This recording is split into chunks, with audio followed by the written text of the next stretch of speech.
Guys, welcome back to PTS Retro Tech. Hope we're all doing well. So you join me with the iPod Touch first generation, and we're going to be taking a look at if it's worth using in 2022, and let's actually get into it. So starting off, it was originally released back in September the 5th of 2007, which makes it 14 years old, and it was released at the similar sort of time when the iPhone 2G came out, which is this one here. And for a 14-year-old device, it still looks pretty well, still looks quite modern as well from the shape of how it's designed and that. It's got a 3.5-inch display and it's pretty small to use, but you can still use it well. And I just like the general design of the iPod Touch first generation. It's got a nice effect with the curves and just the way everything's designed at the bottom. You've got your headphone jack and then your charging area as well. Even the home button as well, you don't really see on many new Apple devices, and I do really like the effect on it. And even the lock button as well. Most of the old iPods had it on this side here, but on some of the earlier ones it was on this side here. And even the back as well, it was stainless steel, and you really don't see this design no more. And over time they do tend to get quite scratched up, but that's just general wear and tear of the device. But you could always get a replacement if you wanted to.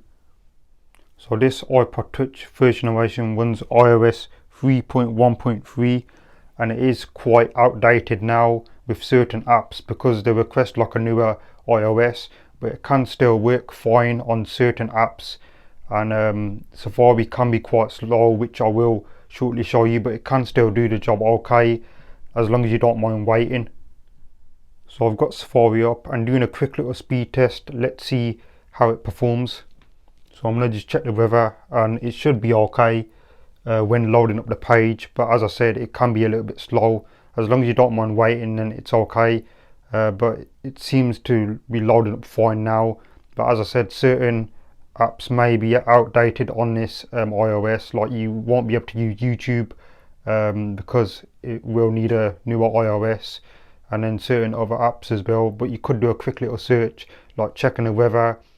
The iPod Touch first generation still has some really good features like the music app, and you can put some music on and use the iPod in a car, or if you're going to the gym or for a walk as well.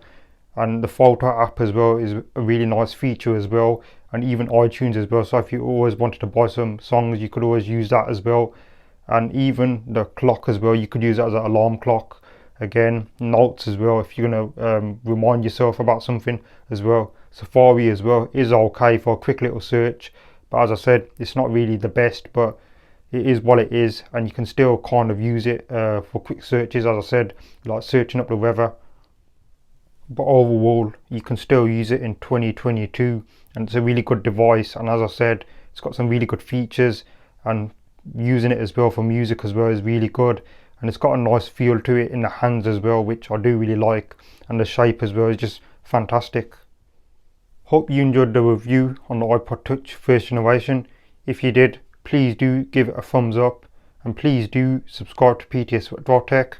And I'll stick my Twitter on the screen as well in case you want to check out some of the latest retro things that I have. But until next time, I'll catch you guys in the next one. Thanks for watching.